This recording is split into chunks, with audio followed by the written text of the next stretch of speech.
Hello, my name is Jonathan Forster and welcome to the Multi-Story Thinking Podcast. I'm an interior designer and educator. My job is to improve quality of life and productivity by helping people to create beautiful and practical spaces to live and work in. The Multi-Story Thinking Podcast takes an educational slant to the interior design world. So sit back, relax as we help unravel the mysteries of interior design.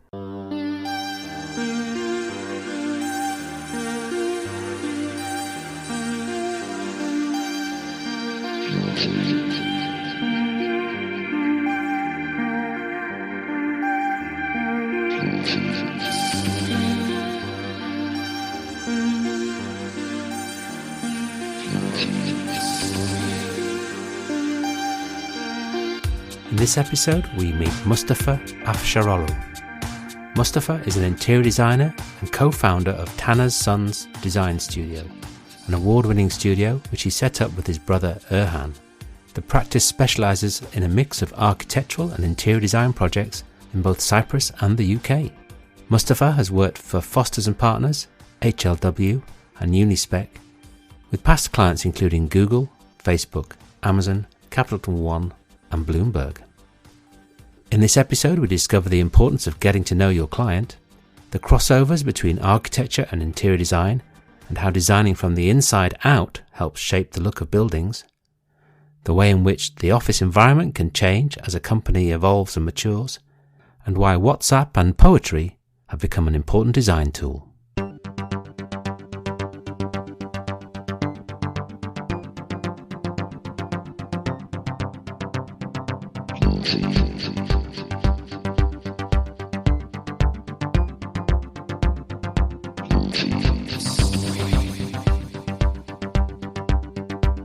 Mustafa, thank you for joining me on the Multi-Story Thinking Podcast. We're sharing a little space here on the virtual world of Zoom. I was really intrigued by your profile. I came across it a couple of weeks ago and the experience and projects you've been working on. Can you tell me a little bit about how you set up your business and what you're currently doing? Jonathan, thank you for having me. It was amazing to hear from you and have this opportunity to talk a little bit about myself, the business, and how I got to here. Yeah, so we are actually working. So we are, just to give you a bit of a picture and the listeners, we set up our office in Cyprus, which is where home is for me and my brother 3 years ago. And we've created a small office there. We started off of a small room in my uncle's factory. They have a factory that basically design and build kitchens and things, where both me and my brother spent our sort of like teenagers working in the summer months.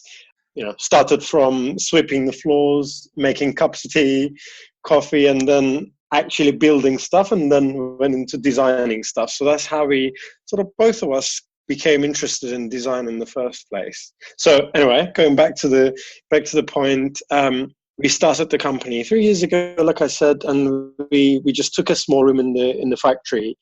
And last year we actually moved our offices to a new building in the center of Nicosia, which is the capital of Cyprus, with our small team. So that's the setup in Cyprus. And I set up the office in London last year.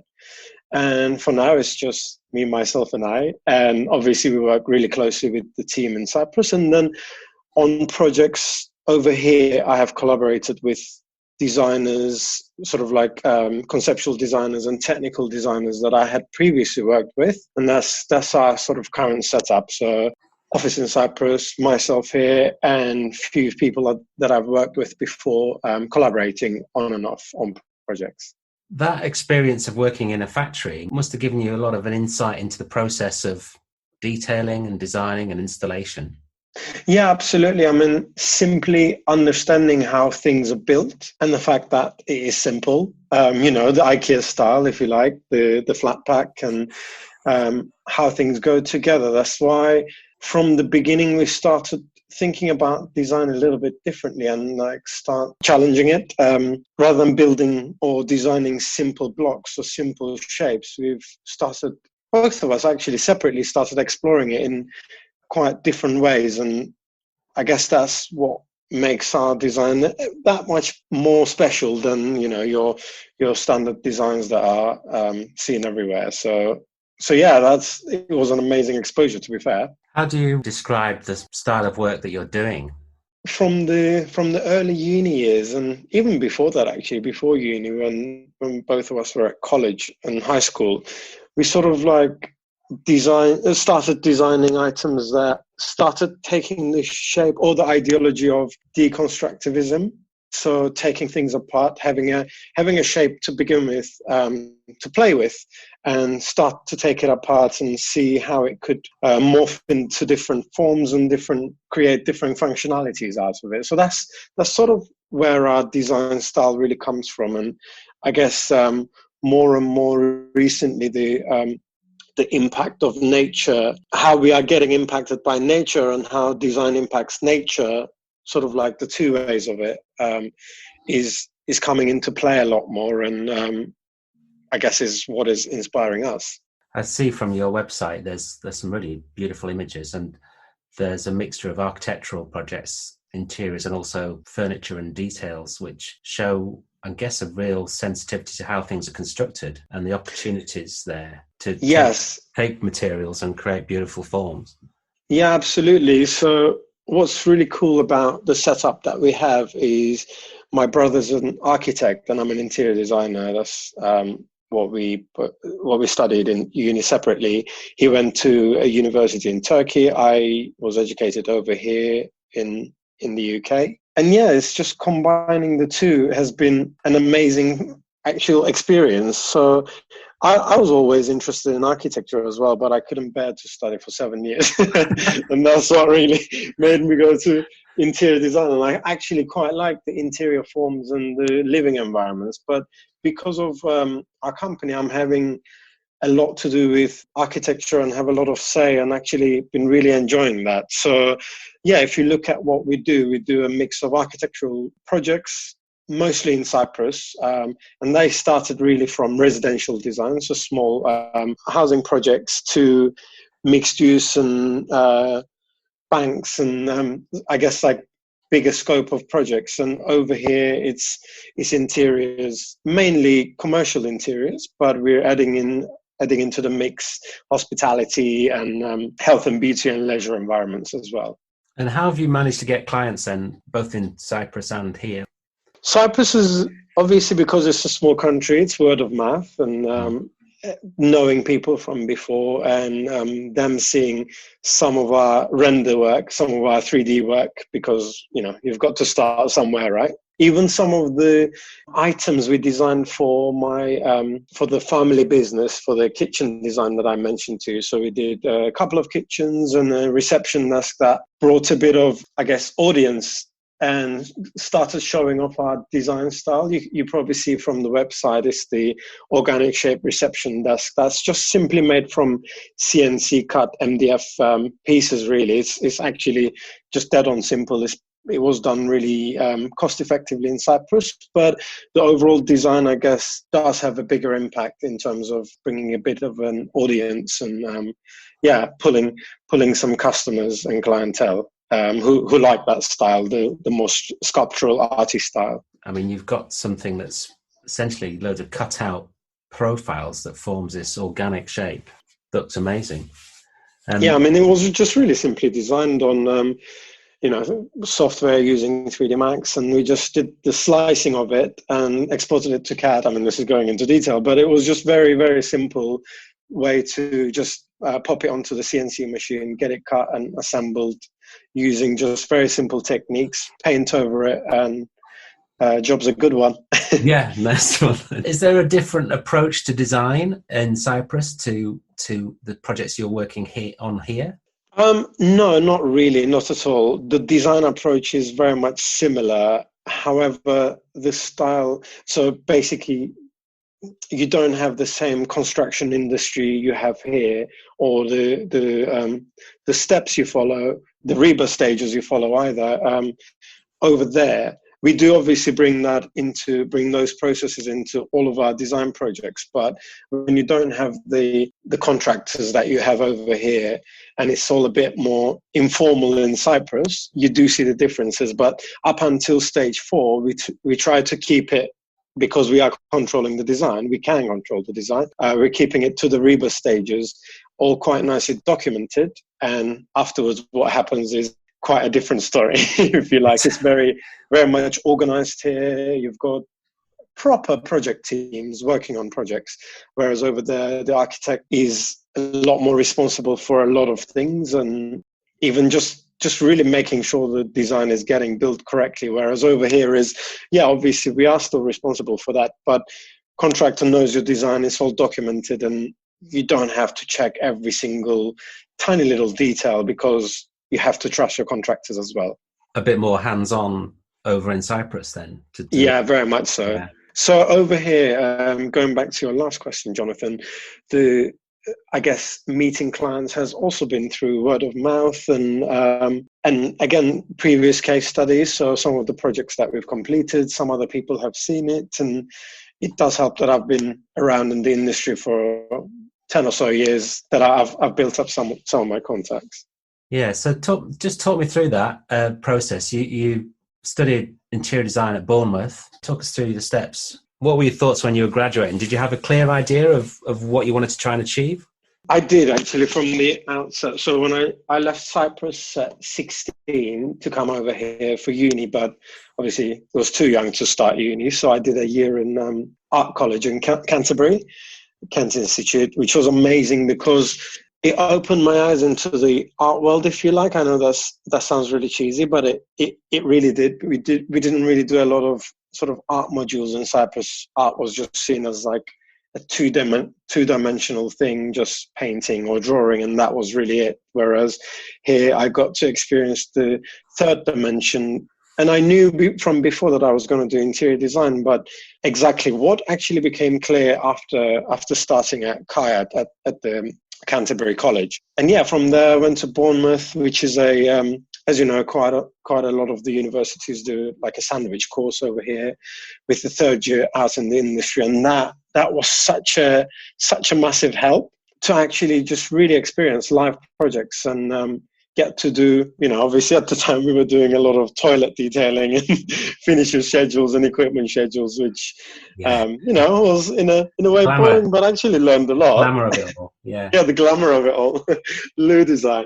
And, but you do really start learning how to do things properly in a professional manner then, because university is more about being creative and just doing amazing, crazy things, which I really encourage the others to do, because, when you get to start working properly, especially for someone else, you have to do those toilet drawings. All the glamour goes away for the first couple of years anyway. So yeah, I did my experience 9 years out, and that was literally the beginning of the recession. So towards the end of my experience was when it kicked in 2008.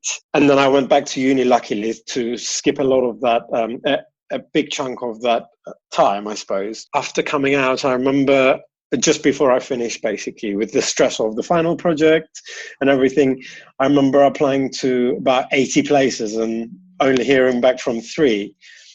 But obviously, I knew that I had to get a job somehow. And luckily, I was one of those who got selected to present their work at the New Designers Show in London that year. And miraculously, out of that, I had, obviously there was some attention to my work, and one of the companies who called me back, two companies called me back. One of them was Foster's, funnily enough.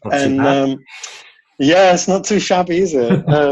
And yeah, I did a couple of interviews and started working there straight away, straight after uni, literally a month break between uni and that. Regretted it afterwards, not to have like 3 months of a break before starting into the crazy architecture world. You went straight into Foster and Partners. And what was it like? Because I imagine it's quite a big team of multidisciplinary groups, I guess, working on projects that could be any scale, from like big to massive and beyond. How was that experience? Yeah. I mean, in a nutshell, it was amazing. And it was really difficult. It was hard work. I was employed by the workplace consultancy team who do a lot of the brief development. It's an independent group within Foster and Partners.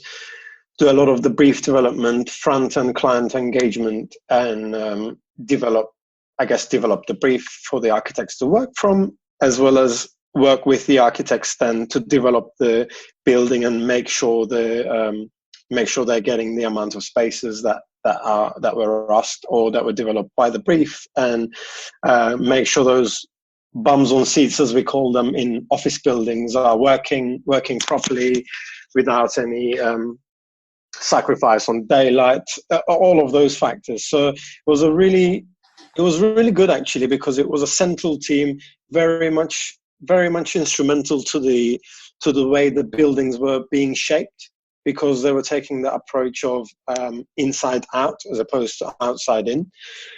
So we managed to work on quite a few projects. While I was there only for 2 years, to be fair, but within that time I managed to work on 20 odd projects. And normally at Foster's, as an architect, in 7 years you end up working on just 2 projects, because they are huge projects, and there's a lot of team effort that go into it. So my time there was amazing. Worked on a lot of competition work. One of those that I vividly remember was Foster and Heatherwick collaboration in a mixed-use competition in Beijing on the Bund. That was amazing to work with such a massive team and just sort of like sit in the heart of the team and actually have them listen to what you have to say. And then they go away and do develop the building around the brief that you're giving them. And the other big project that I was heavily involved with was Bloomberg headquarters, which was only just finished a couple of years ago. So it goes to show you, right? I'd been in 2 other companies since working at Foster's, and they'd only just finished the building. So it does take a lot of effort, and that was why I decided to move on to a smaller company, so that I could really see the projects from beginning to end much quicker and get more of that exposure. That's that amazing length of time, isn't it? From the inception point where you are creating the brief to the completion of the project. I can see how you might want to find a project that you can actually see completed. But it's amazing, and it's actually pretty incredible to work on projects like that because of the scale. You don't often get to work on such crazy scales, but because we did a lot of competition work there as well, it actually worked out pretty well, because you would get the design had to be done fairly quickly for them to actually then meet the deadline and present, etc. So it was a good mix. You went on to HLW for 5 years after that. Tell us a bit about that. Yeah, it was about 5-6 years. So I went into HLW straight after Foster's, into a team of 6. Obviously, they are a global company, interior design company, but the London office was pretty small at the time, 6 people, and they had just won a couple of big projects. One of them was Google headquarters in Dublin, and that's the one I started working on straight away. The experience was crazy because I started working on the project just as it was in concept design stages, and because it was a big building, so it was about 600 people office in Dublin, over 7 floors, creating an atrium, gutting out the existing building, creating auditorium, atrium, staircases, and refurbishing all of the other floors fully, and I guess bringing in new functionalities like a big cafe on the ground floor, etc.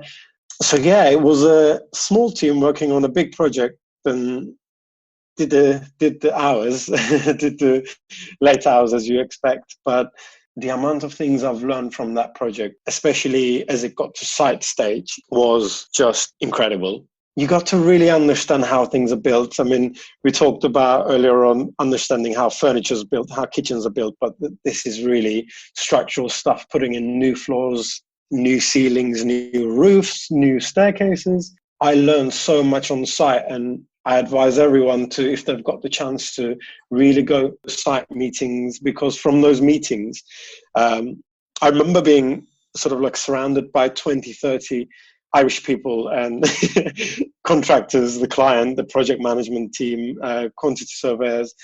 And it was, some weeks it was just me sitting around the table, 23-year-old, didn't know much, and had to tell them what was what and what was happening. And sometimes you don't know what is happening, so there's no shame in saying, I will get back to you about that. I need to discuss with my team. And that was the reality of it. But to a certain extent to fake it till you make it did That must apply have been then. quite daunting. I think the scale of it is amazing, that sort of thing at such a young age. Google's known for having really leading edge designs for office interiors. You know, the pictures of the slides and the various games and breakout spaces. Was that something that they had already instigated and that you were adopting and just putting it into the new building form? Did you help shape the thinking at all in the way they were adapting their spaces? So when we started working with Google, which was I guess around 2012, they already had done the slides, they'd done the crazy offices already, and we were seeing a shift towards a more authentic Google. So I guess going back to their how they started from the garage, and the theme even at the time was posh garage to start. Yeah, I guess going back to that and start introducing the authenticity into the design. So there were no slides. There was a functional staircase that was fairly sculptural, but I guess it's still a very much structural and a functional and a practical element to take people from the cafe floor all the way to the roof floor.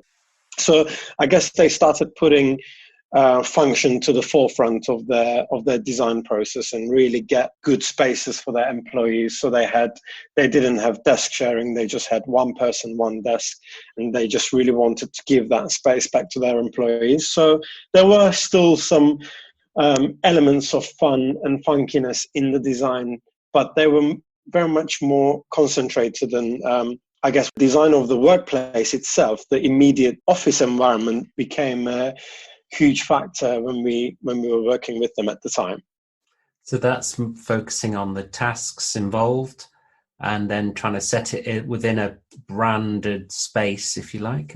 Would you say that their understanding of their own personality was evolving during that stage?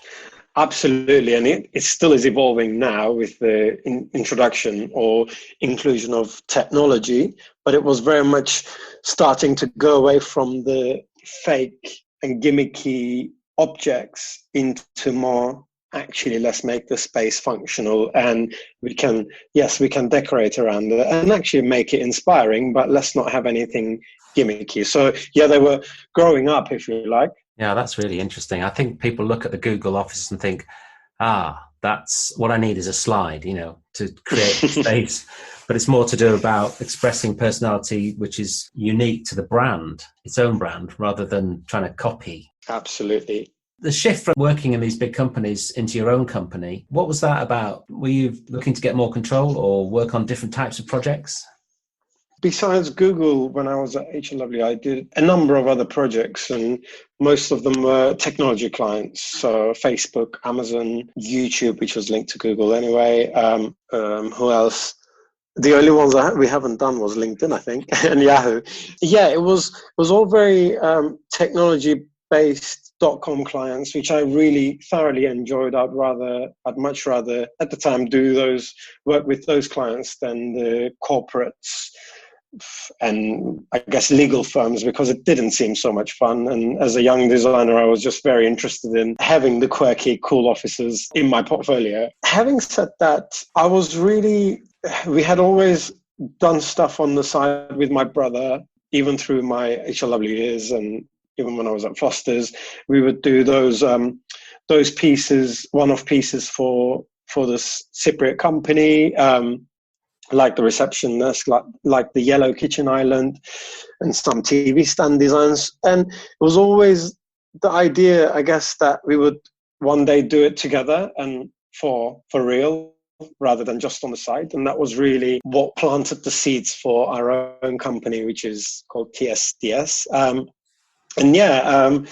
The shift also to go from workplace design into mixing it into architecture, culture, experience design, product design, which were all things to do with design are passion anyway. So we just wanted to broaden it up and introduce the hospitality side of it, introduce the health and beauty side of it, because we see beauty in all of those things and combining it, and residential design as well.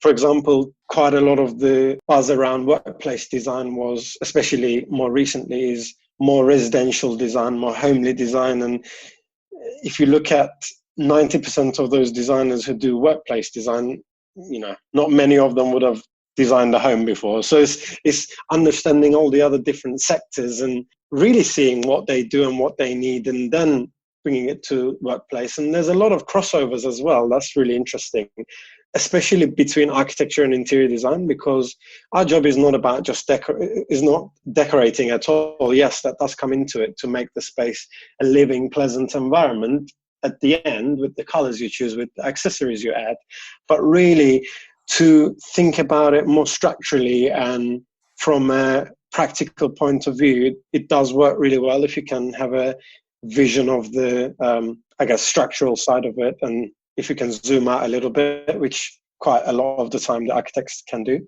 How do you manage the work between you and your brother in terms of concept development? You mentioned earlier at Foster's it was the interior guiding the outside. Do you have that same philosophy or approach with your own company now? Absolutely. So we are working on a competition at the moment, which is, I think, about 400,000 square meters, not square foot. So 4 million square foot. And it's a mixed-use, development in a site in Greece. The first thing we did was to create the brief. There was a brief saying there are 6 types of spaces they wanted. We straight away went into the detail. What will all of these spaces entail? So if it's saying 100,000 square feet of office, what is that? So we started building that and very much looking at the granular detail of those spaces from an interior construction perspective, and then started zoom out and creating the overall brief, and then started to plot it on site and do the zoning and the bubble diagramming and produce the volumes, I suppose, and then start bringing the concept into it. Yeah, we don't do concept and planning separately. It sort of marries up into each other, but we do start looking at it from inside, because at the end of the day, you will not really be in a helicopter looking at a building from above. Really, you'll be inside living in it. So as sexy as it needs to be from outside, it needs to be pretty livable. So we do start that. It's slightly different in residential projects. It is about interiors and architecture have equal weights in those scenarios, because it's much smaller scale. But yeah, it's generally we start from inside out.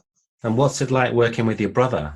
Love it. He's like my best friend, basically. Oh, yeah. So, you know what's missing in the world at the moment, especially in the work environment, is communication, right?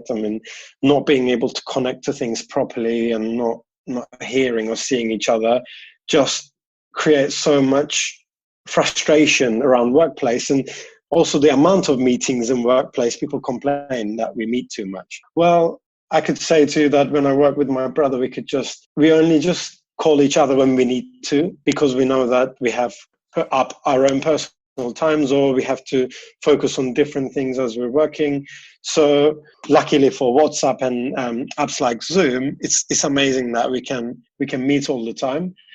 But I guess we don't have that breakdown in communication. We can always communicate with each other without having to be political or politically correct. Yeah. And that I guess close communication has been the key, and it's working so far.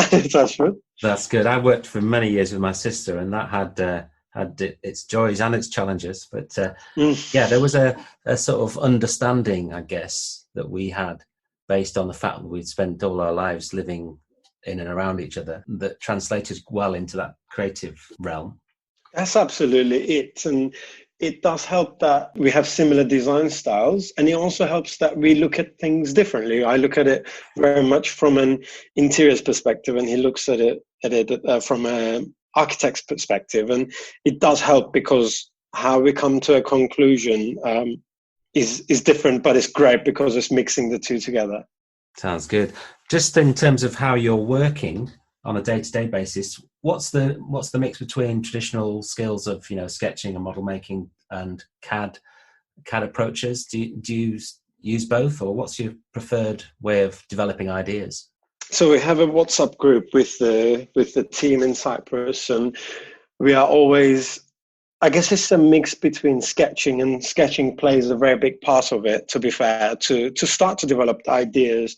Edit to sketching is some, cheesy, but I'll say it anyway, is some poetry. So how is that going to work, and what is the meaning behind it? And I don't mean it in a fancy way, it's just like simple ideas of what that could do. So some text really helps with that. And then we start taking into 3D and sometimes model making as well, just out of Lego or cardboard or, I don't know, painting, just to see how it materializes. But generally, if you look at our WhatsApp group, it's it's just full of imagery of sketchbooks and notebooks and SketchUp work, just to get something off the ground quickly, and then we take it into proper development and then to other more professional software, if you like.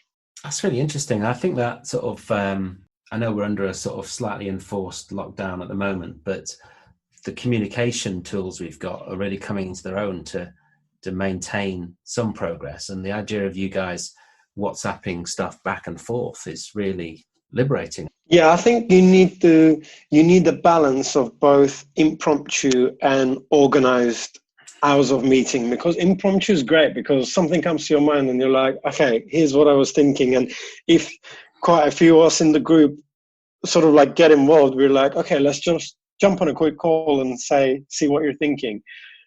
And however, having said that, you also do need those regular check-ins, but we try to not make them too often, so that people have got the liberty and freedom to actually do their thing. And it's not about monitoring what people do, it's about the outcome. And yes, we will wrap it up or gather at the end of the week or the beginning of the week, but otherwise it's freedom. And that's what, from a lot of friends in the industry, all I hear is, oh my God, my calendar is full, I'm meeting back to back every single day. And I think, yes, okay, it's good to stay in touch and communicate, but it's a bit of an overkill because no one ever looks forward to these, these conference calls, unless I'm doing it with you, Jonathan, and it's going to be on a podcast. Yeah, apart from this one. Meetings, so many meetings, you don't get a chance to do the design work. That can be frustrating. Just thinking back to when you were at uni, is there anything... what's your advice for students at university who are trying to emulate the type of career that you've been through? Well, funnily, I was looking through some of my uni design work today. I was looking for something else actually, and started browsing through it, and I remembered that we had this call, so I was like, okay, let's get some inspiration.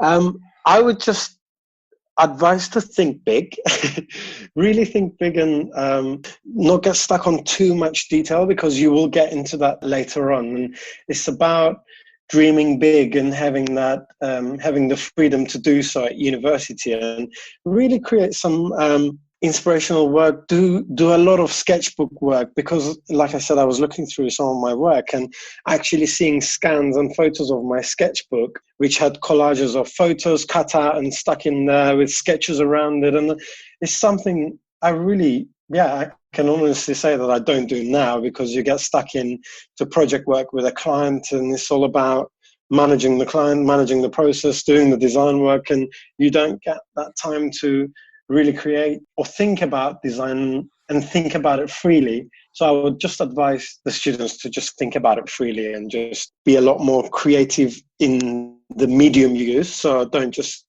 work with a pencil and paper, just get into other mediums, do some 3D work, take photos of it and keep them in a file, because in 5 years' time, you might want to look back and get inspired, because I've got some ideas from my earlier browse today that I'm going to apply to some of the projects that we're working on right now. That's great. I love to hear that, because that's what we're trying to encourage our students to do. Those old-fashioned skills of just getting your pencil out and sketching are really great, I think, in terms of just thrashing out ideas and putting stuff on paper. I've just found some of the models earlier today that I did, and I pinged them across to my brother. And I was like, my God, I was quite good at model making. And now it's very much, just using building blocks or Lego or something, but really getting getting your hands dirty with cardboard and glue and scalpel it was amazing, and actually looked pretty neat. And I was like, yeah, I quite like this actually. I'm going to get into it again. Just remind yourself that you've done some nice work. Yeah, not just SketchUp with 3D Max. What's the project that you'd like to do next?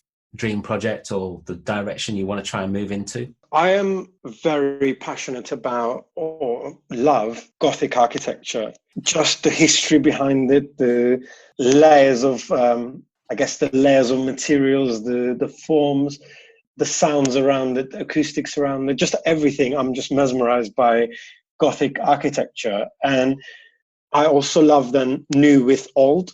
So my dream project, which I actually did at uni as my final project, was to turn an old cathedral in Cyprus at the time into a theatre, and just introducing this beautiful organic form that's very sleek and sharp and sort of very fluid at the same time, in contrast with the stones that have been there for hundreds of years. Especially, in my project, I had it in a bold red color, the fluid form, in contrast with the stone color, and the forms sort of merging into each other, and then bouncing off and creating other forms, is still to this date my dream project. I would love to mix old with the new, and create something inside an old cathedral that is abandoned, not even like a full cathedral. And create this tent-like structure. So I love the projects that have been realized, such as the Battersea Power Station, the current development that's going on with Apple going into it, the Tech Modern. So projects like that are really appealing to me, because I love that there is something there to begin with, and you can really work with that. That's that sort of adaptive reuse approach to blending the old with the new. Absolutely. That would be my absolute dream. And luckily, to be fair, in Cyprus we have a lot of those, because quite a few kingdoms had previously owned Cyprus, so they left their buildings behind, all in different styles. But you can see that sort of age difference across the cities, and we have tens and hundreds, not hundreds, but tens of walled cities in Cyprus. So there's loads of architectural treasure inside that, and hopefully one of these days we get to do a project with the government or with someone in there. That would be the dream. Sounds brilliant. I'm sure that will happen. What excites you about interior design? I get really excited taking a client on a journey. I've had some amazing clients that I worked with, and I really enjoyed getting to know them, getting to know their company or what they do, if it's more of a personal project, if it's a resi project. And to a level become friends with them, and without them noticing, try to understand the depths of their interests, their likes, or their company's interests, by just shadowing them and getting to know them, because it does then give you a clearer way to proceed with design, or clearer way to bring a concept together, and you start to base it on some solid facts, which is something I started doing back at Foster's with the brief development. So it was all about getting to know the client and understand their needs and requirements, and it's very process driven. The bit I'm talking about is more, from a personal perspective, actually being there with them and getting involved in those meetings, because half the time you are there with the client and the key stakeholders, learning facts about the company, but actually you're building that relationship with them at the same time for them to have your trust, and vice versa, really. So, and then you take them on a journey, because you've already learned a lot about what they do, and when you develop the concept, then it becomes, part of you and part of them at the same time, and they understand it much easier. And I really love that. I really love the conceptual side of things, and actually coming up with it, basing it on things that you've seen or your experiences you've had with them so far or with their company that they represent. So it's very much that personal interaction with the client that I really enjoy, because when you go back then to sell your design to them, you know that they have been part of that journey and they will understand what you're saying. Obviously, with English being my second language, I wasn't ever the best presenter.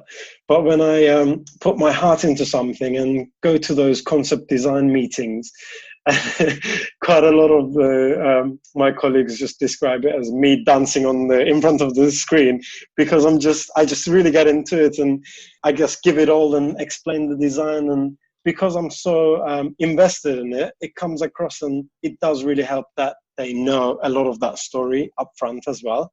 You are interacting with the client and actually developing it together rather than, okay, you told me this, I'm going to go away now and do this.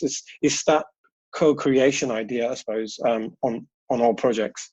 I think that sounds brilliant. I do get the same sort of buzz out of talking to people and developing something. And ultimately, they're the people going to be using the space, aren't they? It's not our space, it's theirs. Creating that communication and making that successful is just the thing that unlocks projects. And just as a tip as well, like you said, if you do have that relationship and they're buying on your design, it becomes really easy later on when it comes to construction or the pricing period, where you are definitely going to have to go through that value engineering one way or another.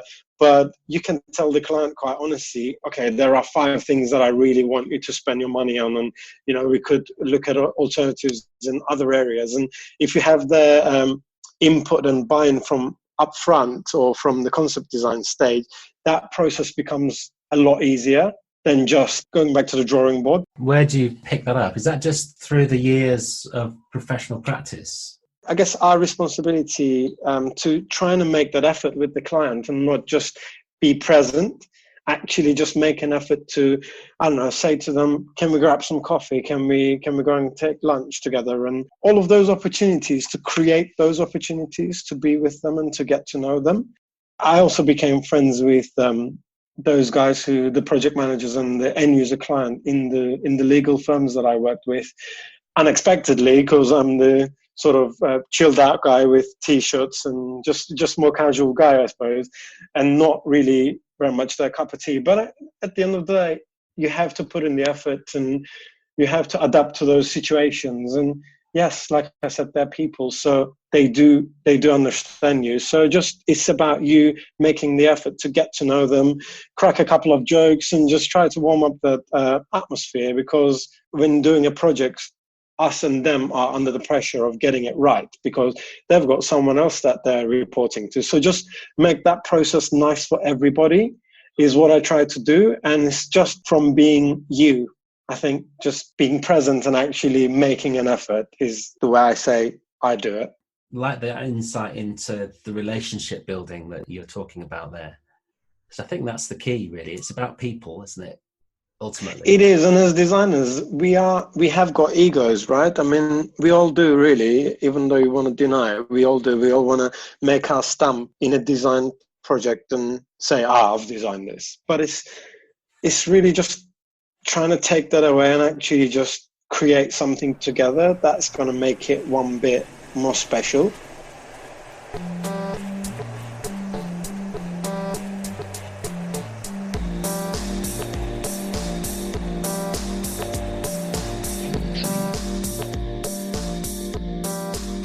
I'd like to thank Mustafa for taking the time to talk to me.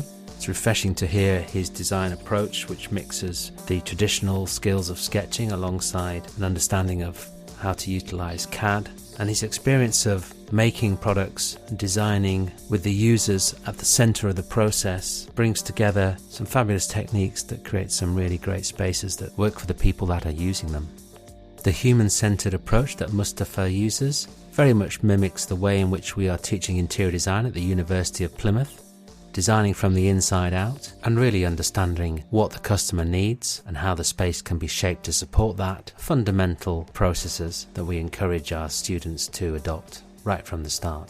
We're also really keen on sketching, model making, and those traditional techniques that can provide the impetus to design development and enable creativity to flow. If you'd like to know more about how to be a kick-ass interior designer, follow the links to the University of Plymouth website and you can see the sort of thing we're getting up to.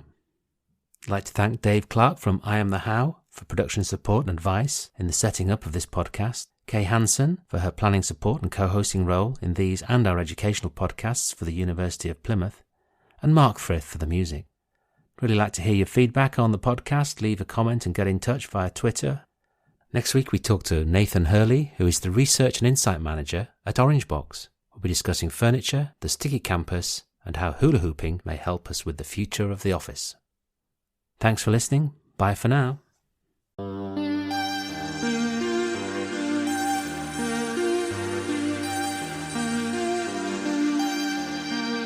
Thank you.